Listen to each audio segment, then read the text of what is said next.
විශේෂ දෙයක් කියන්න ආවේ මේ වෙලාවේ හෙන මිනිස්සු කන්දරාව මේ මුළු රටේම කන්න නැතුව දැන් ඉන්නවා. කන්න නැතුව ඉන්නේ වෙන මොකක් කරන්න නිසා නෙමෙයි මිනිස්සුන්ගේ ගෙවල් දොරවල් ටික ගිහිල්ලා ඉන්නේ හිටින තැනක් නැහැ. අනාථ කඳවුරු වල ඉන්නේ නැත්තම් අඳුරන මිනිස්සුන්ගේ ගෙවල් වල ඉන්නේ. ඒ මිනිස්සුන්ට කන්න දෙන්න සහන සේවා කණ්ඩායම් කන්න උයන්න ඕනේ. හරි? එක්ක වියලි ද්‍රව්‍ය එක්ක පිසු ආහාර මොනම උඩ කරන්නත් වීලි ද්‍රව්‍ය ටික තියෙන්න ඕනේ.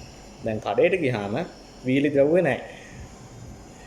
මේ අපේ මිනිස්සු දැන් මේක 7 අවුරුද්දකට ආයි අපේ රටේ පරිප්පු නැති වෙයි මොනවාද සීනි නැති වෙයි හාල් ටික නැති වෙයි රාක්ක පිටින් හිස් කළා ගෙවල් වල ළමයින්ට කන්න බිස්කට් ಜಾති 4යි 5යි මම දැන් කඩේට ගියා මේ ඩිකිය පිරෙන්න බඩු ගෙනිච්ච රුපියල් 23000ක් ඒ මිනිස්සයා මේ මෙහෙම වෙන්න එපා මේ වෙලාවේ අනාථ නොවුණු කවුරු හරි ඉන්නවා නම් ඒ හැමෝම අනාථ වෙච්ච අයට සහනක් දෙන්න ආපු අය දෙන්න ඉන්න අය අපි හැමෝම මොන විදිහින් එක්ක අදහස් වලින් නැත්තම් සල්ලි වලින් මොන જાතියකින් හරි ඒක නිසා මේ වෙලාවේ ආත්මార్థකාමී වෙන්න එපා මොකද වෙන හැම වතාවකදීම මේ මොනවා හරි ව්‍යසනයක් වුණාම ලංකාවේ එක පැත්තක් විතරයි ඒක දරා ගන්න එක පැත්තකට විතරයි බලපාන්නේ මේ වෙලාවේ මුළු ලංකාවටම මේ ව්‍යසනේ බලපාලා තියෙනවා ඉතින් හැමෝටම පොදුවේ එකම ප්‍රශ්න තියෙනවා දැන් ඔයගොල්ලෝ අපි හැමෝම දන්නවා දැන් මේ වෙලාවේ එළවලු වතු ටික ගන්න දෙයක් නැහැ. කුඹුරු ටික ගන්න දෙයක් නැහැ. ආහාර ප්‍රශ්න වෙයි. හැබැයි මේව හැමදාම තියෙන ඒවා නෙමෙයි අපිට කොහෙන් හරි කන්න ටික හම්බ වෙයි. ආහාල් 7 අවුරුද්දක් නැතුව තියෙන්නේ නැහැ මේ ලංකාව. ඊට වඩා දරුණු ප්‍රශ්න ඇවිල්ලත් එහෙම වෙලා තිබුණේ නැහනේ. ඒක නිසා මේ ආත්මාර්ථකාමී වෙන්න එපා මේ වෙලාවේ.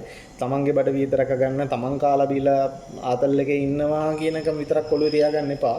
මේ අනිත් මිනිස්සුත් කන්න ඕනේ කියන එක ඔළුවේ තියාගෙන වැඩ කරන්න. මොකද මේ සහන සේවා කණ්ඩායම් ඉන්න ඒගොල්ලන්ට උයන්න හාල් ටික ගන්නාම කඩේ හාල් නැහැ.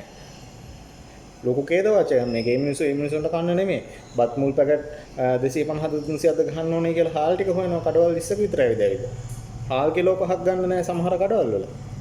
මේ මෙහෙම වෙන්න එපා. හොඳේ. මේ කාරුණික ආයාචනය මේ කරන්නේ මේ කාටවත් මේ බල කිරීම මොනවක් කන්නේ මේ කන්න ඕනේ අපිත් කන්න ඕනේ අපි අපේ ගෙවල් වලට ගම් වතුර ආවේ නැහැ කියලා අපේ ගෙවල් වලට නායකයෙ නැහැ කියලා මේ අපි නොකා ඉන්න ඕනේ කියලා නෙමෙයි මං කියන්නේ අපිට කන්න දැන්ට තියෙනවා නම් ඒ තියෙන ටික අර පිටිපස්සෙන් අපි කමු අර සේරම සේසත නැති වෙච්ච මිනිසුන්ගේ ප්‍රශ්නෙට අපි පොඩ්ඩක් උත්තරයක් හොයමු මේ හැමතිස්සෙම මේ වෙලාවේ මානුෂීව හිතන්න ආත්මාර්ථකාමී වෙන්න එපා තමන්ගේ බඩ වියත විතරක් නෙමෙයි තමන්ගේ දරුවෝ වගේම දරුවෝ දාස් ගණන් මේ වෙලාවේ ඉන්නවා කන්න බොන්න ටිකක් නැතුව අඩුම ගානේ අම්මගේ කිරි ටික බොන්න විදිහක් නැතුව ළමයි ඉන්නවා.